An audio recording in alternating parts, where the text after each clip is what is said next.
La historia siempre la han contado los vencedores, la contaban a su manera y omitían aquello que creían que no era necesario compartir con los demás. Y es por esto porque cada historia siempre tiene su cara B o, como dice nuestra invitada, su lado oscuro.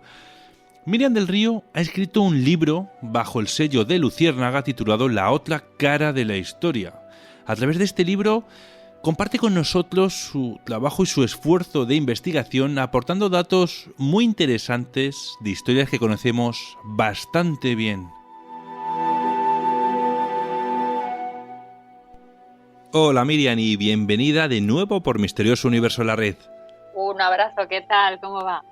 Pues mira, aquí fascinado por este otro libro que has sacado y la verdad que es muy interesante y como tú bien dices en la nota de prensa que también me la hicieron llegar, pues es un libro que reconozco que es de fácil lectura y se hace muy ameno. A mí es que me gusta mucho este formato que estáis algunos escritores últimamente escogiendo más bien, de hacerlo así como por pequeños capítulos, donde, bueno, los que no tenemos mucho tiempo seguido para poder dedicarle a la lectura, nos ayudáis, la verdad, a que nos vayamos fraccionando esos capítulos poco a poco y podamos disfrutar igualmente de esta lectura.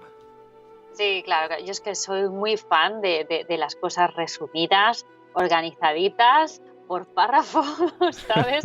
Y que sea todo bastante mascado, ¿no? Porque es lo que tú dices, a veces, muchas veces cogemos los libros cuando estamos en la cama a punto de caer, ¿no? Y dependiendo de lo largo que sea el capítulo, estás sufriendo ahí la vida porque no te duermas, ¿no? Entonces, de esta manera tú puedes acotar, ¿no? Ostras, mira, pues hoy me apetece, tengo más o menos sueño, hoy me apetece leer una cosa más ligera, hoy me apetece algo que sea con más fundamento, algo más profundo y tal. Pues también el nivel de un poco y el tema de los capítulos pues también te da un poco la pauta, ¿no? Pero yo siempre intento escribir, ya lo sabes, de una manera muy llana, entretenida y que sea básicamente de fácil lectura. Sí, doy fe. Además, bueno, ya tuve la oportunidad de leer tu anterior libro, Turismo Dark, y la verdad que bueno, has seguido la misma línea, o sea, para mí perfecto. Eres licenciada en la Universidad Ramón Llull de Periodismo y especializada en temas culturales e históricos. Colaboras en diversos medios de comunicación sobre el mundo del cine, la arqueología, la historia. Y bueno, y compaginas esta faceta con otra de tus grandes pasiones, guiando a viajeros por el mundo, del cual luego hablaremos al final de la entrevista. Ahora también eres autora de Turismo Dark, como bien mencioné. Y me lo parece a mí, Miriam, o este nuevo libro podría ser como una continuación de este anterior. Bueno, no es una continuación, lo que pasa es que evidentemente la persona que escribe es la misma, al final todo se pega, ¿no?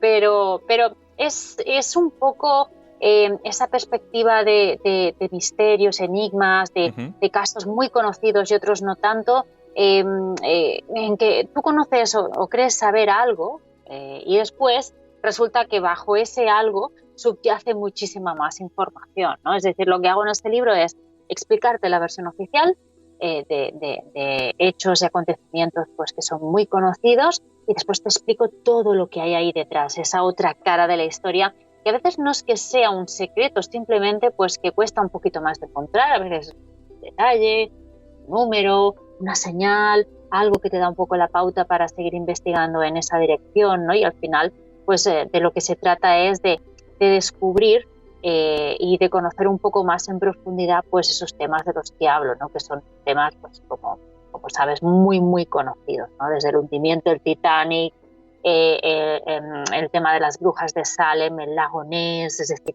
1000 historias que todos, quien más y quien menos, tiene una base de ellas, ¿no? Pues mira, ya que mencionas el tema de las brujas de Salem, quiero que nos cuentes de una forma un tanto breve qué es lo que ocurrió aquí en este lugar, ya sea por error o quizás por desinformación. Ocurrió aquí en este lugar una masacre. Sí.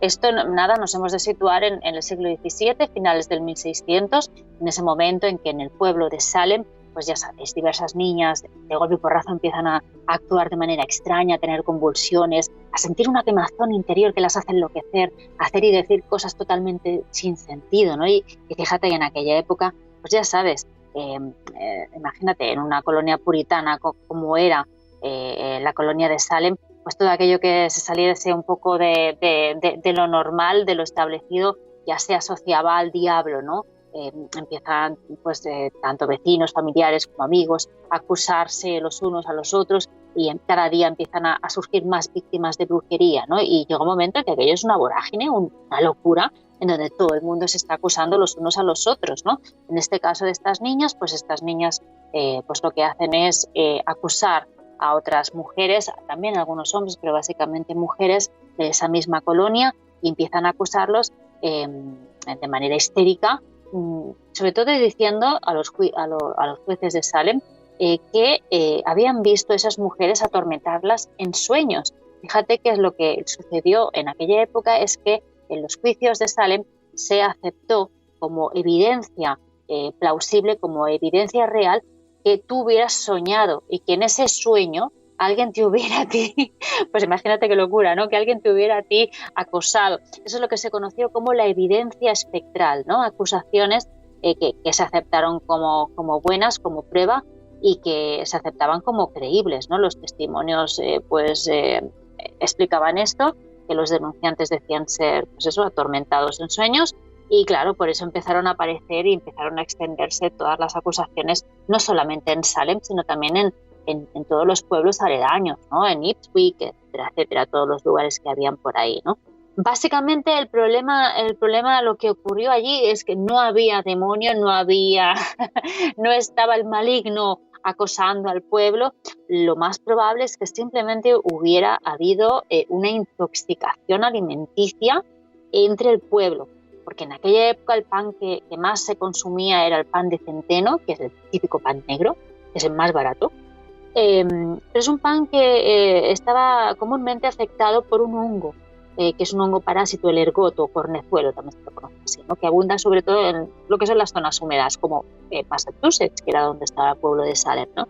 Entonces, claro, ¿qué pasa cuando te ingieres este pan infectado, ¿no? Pues que empiezas a tener convulsiones, alucinaciones, locura, una quemazón en el pecho tremenda, ¿no? Y como que enloqueces y empiezas a hacer y decir cosas que no tienen absolutamente ningún sentido, ¿no?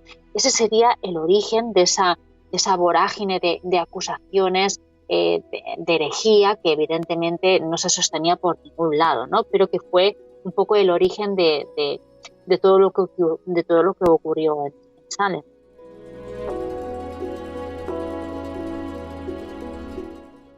Como bien dijiste hace unos escasos minutos, otro de los temas que también tocas es el del buque insignia de la White Star Line, el conocido barco como Titanic. Como bien sabemos, este barco se hundió por un accidente que tuvo con un iceberg. Pero Miriam, ¿este incidente tuvo algo que ver con las alineaciones de planetas y astros justo esa noche? Sí, es que hay un tema muy interesante del que se ha hablado poquísimo, ¿no? Eso te demuestra que el Titanic todavía esconde secretos, ¿no? Y como bien decías, aquel año, en 1912, hubo una alineación cósmica entre la Tierra, la Luna y el Sol. Y eso lo que provocó fue una fuerza gravitacional enorme que aumentara, y lo que produciría es una marea muy alta, más alta de lo normal, con lo cual habían más icebergs de la cuenta aquella noche. Y te explico por qué. Que todo eso afecta a la fuerza de las mareas y reflota icebergs que quizá pues estaban varados en aguas poco profundas. Además, pues si hubiéramos tenido poco, resulta que aquella noche también hubo una superluna, es decir, el momento en que la luna está en su punto más cercano a la Tierra, y aquella noche lo estaba en ese punto más cercano a la Tierra en 1400 años. Y ya sabemos perfectamente que la luna afecta muchísimo las mareas, ¿no? Por tanto, imagínate todo esto aquella maldita noche con el Titanic navegando por una zona muy complicada, difícil, navegando por la noche, que no debería de haberlo hecho, y a una velocidad más alta de lo que debería. Aquel iceberg con el que chocó, pues fue uno de los que se encontró en su camino, pero probablemente si no hubiera chocado con ese, habría chocado con otro, porque como digo, había muchísimos aquella noche. Y por si fuera poco, encima, el mensaje de código Morse que mandó el Titanic antes de hundirse no lo recepcionó nadie, no lo cogió nadie, porque como no era obligatorio estar 24 horas pendiente en esa sala Marconi, pues nadie le pudo atender. Claro, no se enteraron del mensaje de socorro cuando el Titanic empezó a lanzar su señal SOS, pues porque en aquella época, pues eso, en la sala Marconi, en la sala de radio, el operario no tenía por qué estar las 24 horas al día allí, no lo consideraban necesario.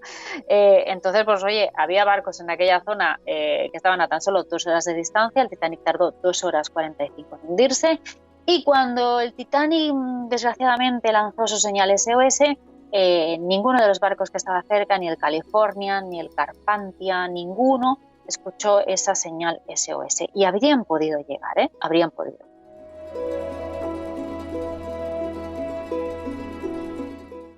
El escritor Bram Stoker es mundialmente conocido por la novela Drácula. Además, se han vendido miles y miles de ejemplares de esta novela, y no es para menos. El personaje que da título a este libro es un vampiro, como bien sabemos, de origen transilvano, y que siempre hemos pensado que se basaba en ese líder de Valaquia conocido como Vlad Tepes. Pero, Miriam, tú has investigado un poco más y has encontrado lo que parece ser que está basado en otros personajes reales, ¿no? En estos personajes podemos encontrar más similitud que en Vlad Tepes.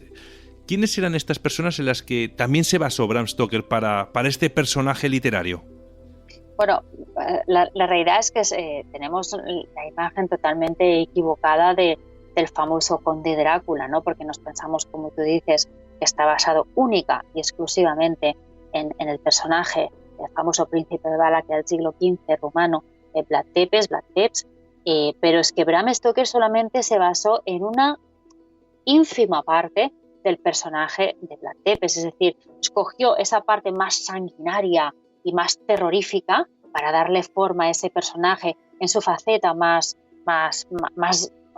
terrorífica, pero la realidad es que Bram Stoker lo que hizo fue basarse en el personaje, es decir, en un personaje real, en Lord Byron, que fue el escritor y poeta tan famoso del siglo XIX, y lo que hizo fue utilizar esa personalidad arrolladora que él tenía, seductora, refinada, elegante, ¿no? Que es la que ese personaje glamuroso que es el que va a acabar dando forma a la idea de ese vampiro aristócrata y glamuroso que era Drácula, ¿no? Por tanto, ese 10% de Vlad Tepes es muy pequeño. Para que os hagáis a la idea, en toda Rumanía hay toda una industria turística alrededor del personaje de Vlad Tepes, porque así se hizo y así interesó pues venderlo al resto del mundo.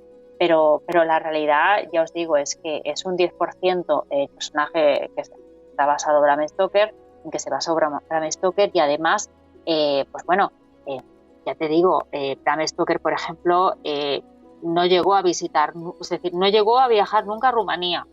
O sea, que ya con eso te lo digo todo. O sea, se documentó, pero en parte, muy poquito.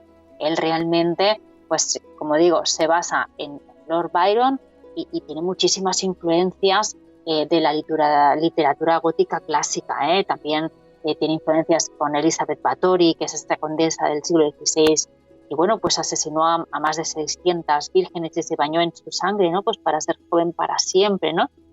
También le influyeron muchísimo las historias que su madre le contaba, siendo él un niño, las historias sobre hambrunas en Irlanda, ya que Bram Stoker era irlandés, gente pues que se bebía sangre de animales pues para no morir de inanición en aquellas hambrunas tremendas que sufrió el país, y bueno, también se basó en los asesinatos de Jack el Destripador, ¿no? Todo eso fue anidando en el subconsciente de Bram Stoker hasta que al final derivó en la famosa novela. Pero es una ínfima parte, recordemos, Vlad Tepes es una ínfima parte del personaje de Drácula.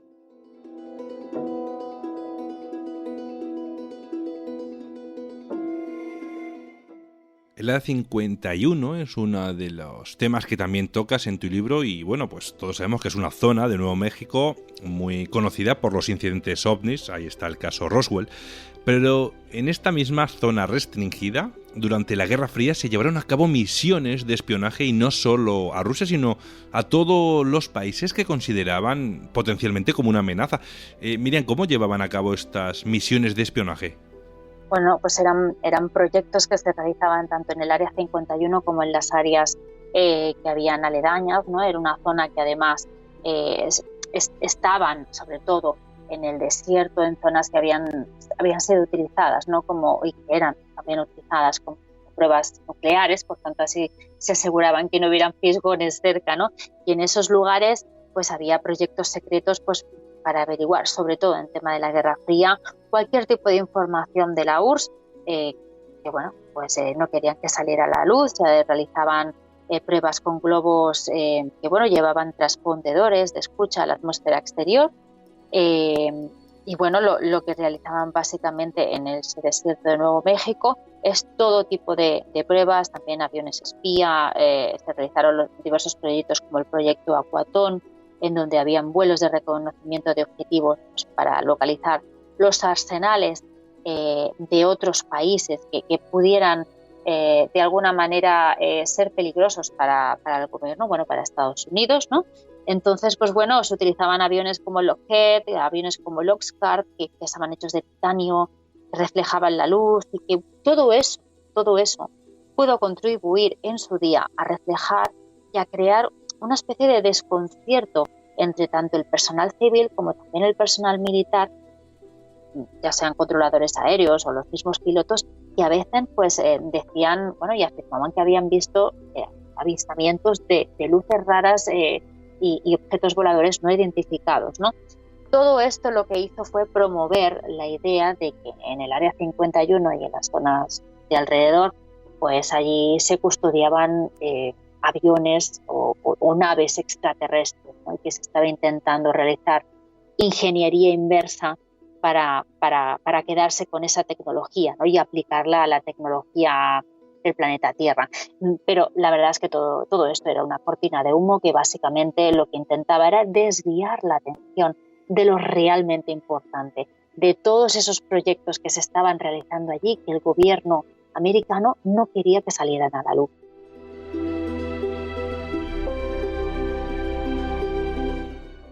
En tu libro también vamos a poder encontrar uno de esos lagos más conocidos por la criptozoología, donde una curiosa criatura ha conseguido que miles de investigadores y científicos se desplacen hasta allí para intentar descubrir quién o qué se esconde en sus profundidades. Y no creáis que esto es algo que se descubrió hace ni 100 ni 200 años. Para conocer sus orígenes nos tenemos que remontar a algo más de 1000 años. Miriam, ¿cuándo comenzó esta leyenda en este lago escocés? Pues mira, el origen de la leyenda en el lago Ness nos remonta al siglo VI. Imagínate, cuando San Columba, un monje irlandés misionero, llega a Escocia para intentar reintroducir el cristianismo entre los pictos, que eran pues, los habitantes de la zona de escocesa por aquel entonces. Y la leyenda cuenta que al llegar este monje misionero a Inverness, pues que Columba descubrió a los lugareños enterrando a un pobre hombre que había fallecido, ¿no? Que había sido atacado por un monstruo, pero no por el monstruo del lago Ness, sino por el monstruo del río Ness, porque el origen de la leyenda del monstruo lo encontramos en el río Ness, no en el lago, cuidado con esto. Bueno, la historia cuenta que el monje se enfrenta a ese monstruo tan solo con su fe y su crucifijo y que logra ahuyentarlo, ¿no? Lo que demuestra, pues eso, el poder de Dios delante de los pictos, ¿no? Por esta idea, el origen de esta leyenda se remonta a este siglo, al siglo VI. Explicaciones sobre lo que puede ser, se ha hablado, pues bueno, de que si es un plesiosaurio, un superviviente de la extinción de hace 65 millones de años, que podría haber quedado atrapado y que, bueno, como el lago está en una falla, la falla de Glen, que surgió pues de la colisión de dos placas tectónicas, pues hace, imagínate, 400 millones de años, pues que, bueno, los glaciares resultantes fueron los que formaron el valle y después de ahí pues se formó el lago, ¿no? Y que quizá el monstruo habría quedado atrapado y habría de hecho de él pues su espacio, su hábitat, y habría formado una colonia. Esa es una teoría. Después se habla también de posibilidad de que sean anguilas gigantes. Un estudio hace unos pocos años, un par de años, se hicieron unas pruebas y se determinó que había una gran cantidad de ADN de anguila, ¿no?, en el lago. Lo cierto es que hay muchos testimonios, muchos testigos que afirman que no, que en el lago hay algo seguro, que hay un monstruo con una joroba, etcétera, etcétera, que lo han visto incluso nadar a contracorriente, ¿no?, que es lo más extraño, ¿no?, porque rebatir esto es difícil, ¿no? Pero la realidad es que hay un fenómeno que poca gente conoce que sucede en el lago, que es el fenómeno del seiche. Este fenómeno tiene que ver cuando el agua cálida del fondo del lago es empujada hacia la superficie por la capa más fría. Entonces este movimiento se topa con el viento frío y produce una ola submarina que recorre todo el lago. Es decir, esa ola submarina recorre el lago y después vuelve al origen a contracorriente, ¿no?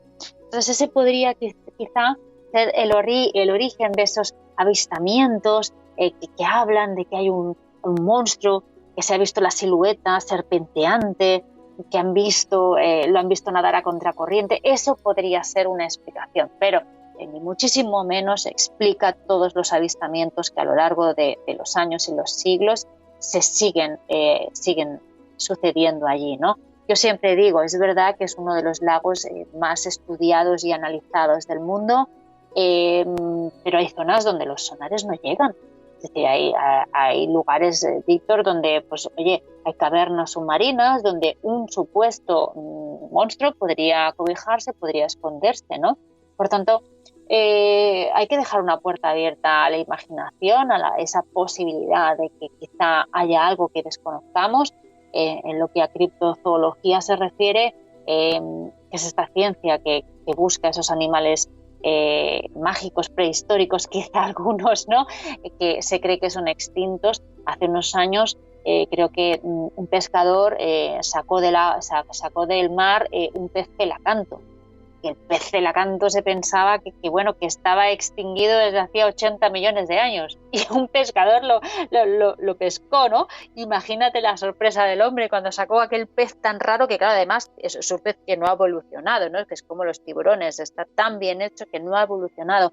Claro, sacó aquel bicho, se quedó totalmente sorprendido, ¿no? Por tanto, sí que es verdad que tan seguros estamos de conocer las profundidades, yo no lo creo. De todos modos, aparte del lago Ness, yo creo que, como has mencionado, el lago Baikal es otro de los lagos, ¿no?, que también tienen alguna que otra leyenda de avistamiento de criaturas desconocidas. Y te lo comento porque, si no recuerdo mal, tiene una profundidad de alrededor de los 1.600 metros y es más que probable que allí haya animales bastante grandes y quizás aún sin conocer. Sí, es uno de los lagos misteriosos, ¿no?, que también alberga muchísimas historias y leyendas. Este lago está en Siberia y, como tú dices, es el lago directamente más profundo del mundo. Es decir, de hecho contiene el 20% de las reservas de agua dulce mundial. Y sí que es verdad que es muy misterioso.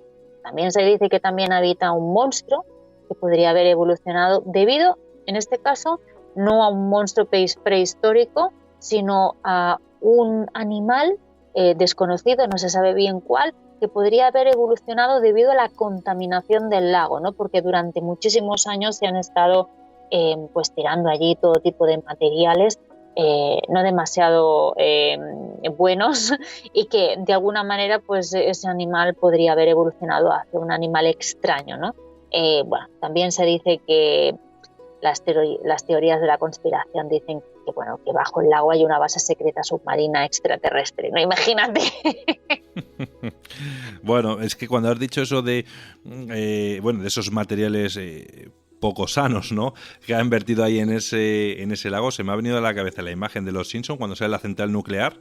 Los Mira, peces... te iba a decir, el pez de 3 ojos. Efectivamente, ¿sabes? Pues es un poco esto, es decir, pueden surgir, es decir, la naturaleza al final encuentra su camino, entonces pueden llegar a surgir cosas totalmente extraordinarias, ¿no? Es decir, imagínate, ¿te recuerdas cuando hablé en la anterior entrevista contigo sobre Turismo Dark? en mi anterior libro hablamos, por ejemplo, de Chernóbil y de la ciudad fantasma de Pripyat y lo que había alrededor de Chernóbil, que era ese bosque rojo que había evolucionado a pesar de la gran radioactividad que todavía está comprendida en las hojas de los árboles, ¿no?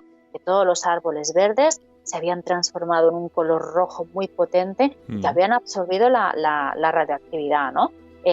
Bueno, es un poco esa misma perspectiva. Lo que había hecho la radioactividad es dejar todo el bosque petrificado, ¿no? Como anclado en el tiempo. Pues bueno, al final la naturaleza, en función de lo que se va encontrando, pues va encontrando su camino. Es así. Eso es, y bueno, y me imagino que estarás al tanto que habrás visto que la naturaleza se está encargando de eliminar esa radiación mediante un hongo que se alimenta de esa radiación ahí, además en la zona de Chernóbil, en la zona de Pripyat.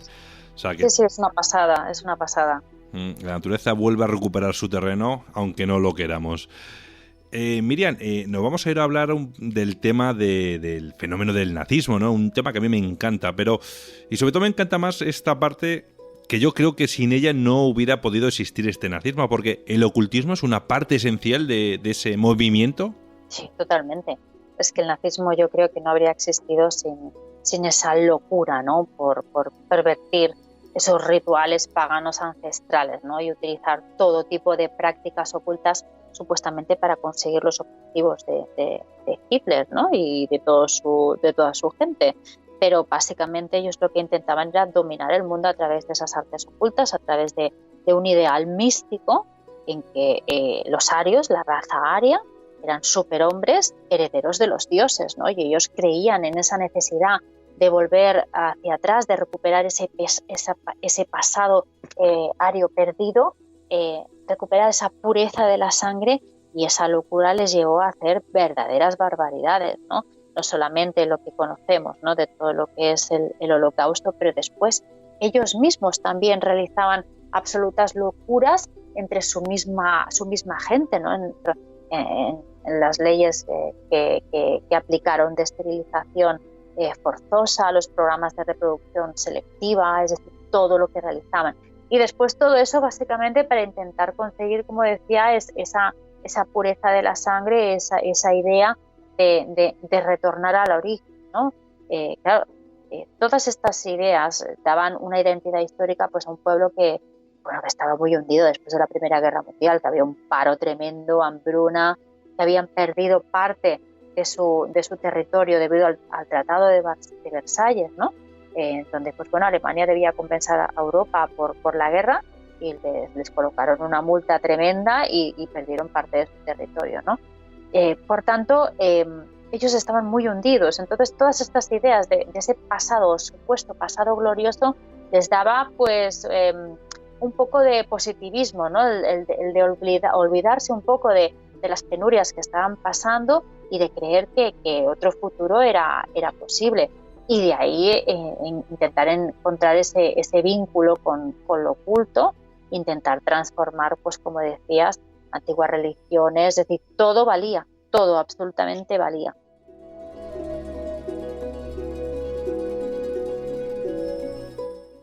Además, ya que has mencionado, ¿no?, el tema del plan de reproducción selectiva, bueno, uno de los ejemplos que podemos encontrar aquí es una de las cantantes del grupo musical de ABBA, donde buscaban la perfección, ¿no? Buscaban esa raza aria. Sí. Concretamente el programa de reproducción selectiva Lebensborn, pues fue un programa que fue ideado por Himmler para emparejar a mujeres escandinavas con soldados nazis y mejorar así la genética de esos niños que iban a nacer, ¿no? Pues fíjate que con esa premisa nacieron más de 12.000 bebés de ese plan, de madres noruegas y padres alemanes. Y precisamente lo que comentabas, que es lo que explico en el libro, la Frida, la morena, la chica morena de ABBA, nació de ese plan Lebensborn para purificar la raza, ¿no? Y fue un tema que ella pues explicó hace unos años, lo reconoció y tal. O sea, que es una cosa que es totalmente, o se desconoce muchísimo, ¿no? A pesar de lo famoso del grupo y de lo famoso de su persona. Pero eso te demuestra hasta qué punto muchas veces desconocemos cosas sobre sobre todo este pasado nazi tremendo, ¿no? Porque ya te digo que manipulaban todo a su antojo, desde textos de Nostradamus, mitología nórdica, el alfabeto rúnico, la esvástica hindú, porque es que la famosa esvástica, o sea, no es alemana, la esvástica es hindú, que de hecho puede representar muchas cosas, ¿no? Para los budistas representa buena suerte, para los hinduistas también buena suerte, pero también puede representar los 4 elementos. Imagínate, ¿no? Y ellos lo adoptaron como propio, lo transformaron. Por eso muchas veces cuando la gente viaja a la India, se sorprende muchísimo de ver esvásticas por todos los lados. Y claro, hay que decir, no, cuidado, la esvástica es originalmente de aquí. Luego llegaron los nazis y se la hicieron suya, ¿no? Lo que pasa es que los nazis lo que hacen es esa esvástica, lo que hacían era ladearla ligeramente. Cuando tú vas a la India ves la esvástica, pero la ves recta, no la ves ladeada hacia un lado. Esa es un poco la diferencia entre uno y otro.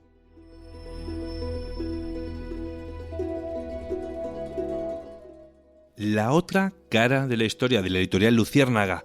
A través de este libro vais a poder conocer datos interesantes del viaje de Ernest Shackleton a la Antártida, del círculo de piedras que vamos a encontrar en Stonehenge, de los círculos de las cosechas, del viaje lunar del año 1969 o incluso del triángulo maldito de las Bermudas. Miriam, como siempre, formas de contacto y redes sociales donde vamos a poder encontrarte.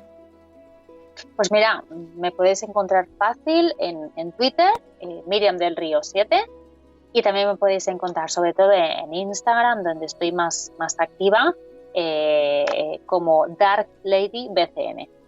Muy bien, bueno. Oye, Miriam, hablamos al principio de la entrevista de que también una de tus aficiones y a la vez también profesión es la de hacer visitas guiadas. Bueno, pues ¿cómo podemos apuntarnos a una de estas visitas guiadas que organizas? Pues mira, en Barcelona tengo una empresa de actividades, de rutas culturales, en donde pues mostramos la ciudad de Barcelona desde una perspectiva pues así diferente, entretenida, ¿no? Bueno, como yo suelo explicar siempre las cosas cuando cuento historias. Y nos pueden encontrar en, pues mira, www.gobcnrutas, todo en castellano y junto, gobcnrutas.com. Muy bien, perfecto. Pues nada, lo queda apuntado y si en cuanto me surja un viaje hacia Barcelona, vamos, me apunto el primero, así que... Hombre, pues ya lo sabes, eso, Víctor, estás invitado, ¿eh? Perfecto, pues nada, pues muchísimas gracias, Miriam, por contarnos estas historias tan interesantes y cuídate mucho y un abrazo. Un abrazo, Víctor.